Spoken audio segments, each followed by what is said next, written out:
Sir మీ సర్వీసులో బాధపడే సంఘటన అంటూ ఒకటే ఉంది, తర్వాత నేను మంచి పని చేశాననే సంఘటన. అంటే నాకు తెలిసి బాధపడిన సంఘటనలో మీ బంధువు మీద దాడి జరగడం, ఆయన చనిపోవడం ఒకటి ఉన్నట్లు అనంతపురం జిల్లా. అది వ్యక్తిగతంగా జరిగిన లాస్, నష్టం కూడా అది నక్సల్ దాంట్లో. సో బట్ ఒకటి ఏంటంటే, ఒకటి చూశాను నేను, కొన్ని సందర్భాల్లో మీకు మీ పాత్ర ఎక్కువ ఉండదు దాంట్లో, బట్ అది సక్సెస్ అవుతుంది, దానికి క్రెడిట్ ఇస్తారు. అప్పుడు మేము చెప్పాము నాదేముంది, నేనేం లేదని చెప్పాను, ఐ యాక్సెప్ట్ ది క్రెడిట్. అలాగే కొన్ని సందర్భాల్లో చాలా కష్టపడి పనిచేస్తాం, ముఖ్యంగా పోలీసు ఉద్యోగంలో, బట్ ఎక్కడో ఒక చిన్న అవాంతరం జరుగుతుంది, లేకపోతే ఊహించని పరిణామం ఏదో వస్తుంది. వచ్చిన తర్వాత అక్కడ సమస్యలు వస్తే ఎవరిబడి ఇదేంటి ఇలా జరిగిపోయింది, ఇంత మాత్రం చూసుకోలేదు వీళ్ళు, ఇంత మాత్రం చూసుకోలేదు. మీడియాలోనూ వచ్చింది, బయట కూడా వచ్చింది, ప్రభుత్వం వైపు నుంచి వస్తుంటాయి. So that's why after some time you should become immune to this. స్థితప్రజ్ఞత అంటారు కదా, మీరు గీత గురించి చెప్పారు, గీతలో కృష్ణ పరమాత్మ చెప్పినట్లు సుఖాలకు పొంగిపోనేవాడు, దుఃఖాలకు పొంగిపోనేవాడు అతడే స్థితప్రజ్ఞుడు అన్నట్లు. సో అలా చేయాల్సిన అవసరం ఉంటుంది. రెండవది, నేను I use to tell my officers always ఒకటి చెప్పేవాడిని, మీరు మీ పని మీరు చేయండి, అయ్యేది అవుతుంది, ఏం చేస్తుంది అంతకుమించి ఏం చేస్తామని. ఏది కర్మండే మాది కారేస్తాం మా పనిషు కదాచన. ఈ శ్లోకాలన్నీ కూడా నిత్య జీవితాన్ని కూడా అన్వయిస్తాయి మీకు ఇది. సో అంతే చేయడం, దాని గురించి మర్చిపోవడం. ఇంకా ఒకటి, I felt bad, there is nothing wrong about it, particularly not becoming DGP. ఎందుకు బాధపడ్డారంటే, ఒకటేమో seniority wise I was senior, number 1. Number 2, అర్హతలు కూడా ఉన్నాయి అనేది నాది, ఎందుకంటే అనుభవం ఉంది, అర్హత ఉంది, దాంతోపాటు ఇది ఉందని. కాకపోతే ప్రభుత్వం అన్ని అంశాలను దృష్టిలో పెట్టుకొని చేయాల్సిన అవసరం ఉంటుంది. నాకు వ్యతిరేకంగా జరగాలని కాదు, కానీ ఉన్న పరిస్థితుల్లో ఒక నిర్ణయం తీసుకోవాల్సిన అవసరం వచ్చింది. ప్రభుత్వం అన్ని విషయాలు అప్పుడు చాలా క్లియర్గా వార్తలు కూడా వచ్చాయండి, అదే అప్పుడు ఒకసారి అనిపించింది, రెండు విషయాలు అనిపించాయి.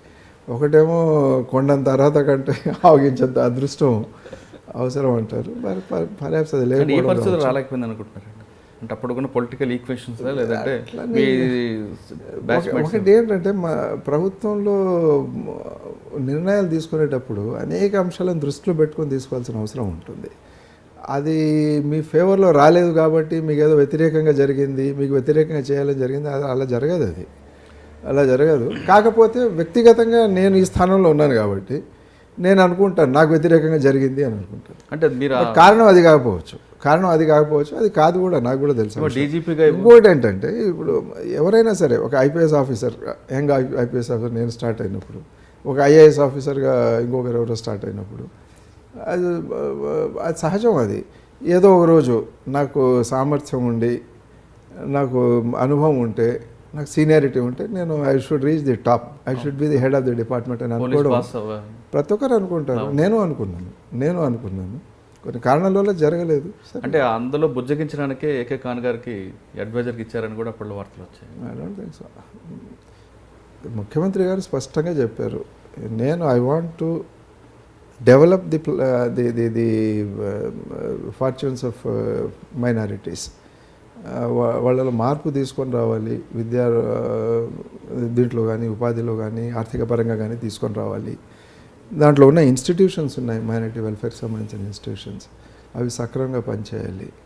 కాబట్టి మీరు ఈ బాధ్యత తీసుకోండి అని చెప్పడం జరిగింది ఒకటి.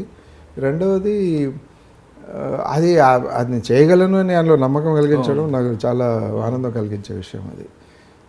So I think that way it has happened. Okay, మీరు చూస్తున్నారు ఐ డ్రీమ్ న్యూస్ని. మీరు చూస్తున్నది ఐ డ్రీమ్ న్యూస్. అంటే కళలని నిజం చేస్తూ ప్రజలకి నిజాలని కళల ద్వారా తీసుకొచ్చే ఐ డ్రీమ్కి మై బెస్ట్ విషెస్. మీరు చూస్తున్నది I dream news.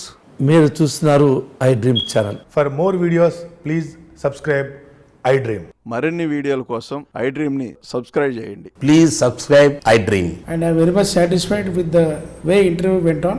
Kindly subscribe to I Dream. For more videos, subscribe to I Dream. And loads of fun entertainment and content. Do watch